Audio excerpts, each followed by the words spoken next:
Here we are in Pier 40, and behind me is my favorite statue, Statue of Liberty. I just love this icon. She's awesome. And the question you might be asking yourself is, what does she have to do with leadership? Quite a bit, actually, but before I answer that, let me ask you a question.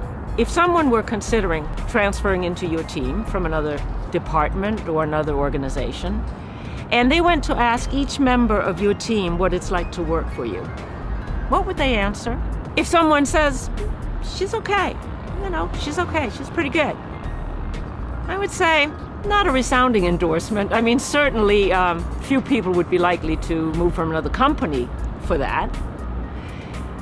Even worse, what if they said, I don't know what you'd call it, but to me it looks like maybe a 4, something like that. What we're after is that people would say, she's incredible. She's the best boss I have ever had. Now that's what I call a 10, and that's what I want for you.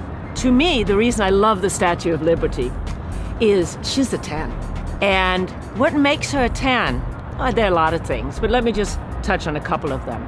One is she stands for something that's meaningful, that's ennobling, that lifts us up as human beings, and people are drawn to that. That really speaks to people.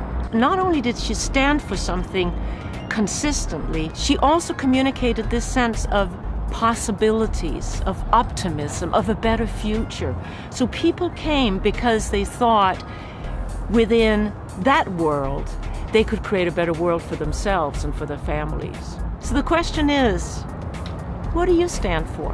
Why do you do this work? Leadership is hard work. Do you stand for something significant, something meaningful? Secondly, are you consistent in what you stand for? And is this enough to draw people to you? From another department, from another company, from another division in another part of the world. What you need to do as a leader is to attract the best possible talent. And to do that, you have to be a leadership magnet. You have to be a 10.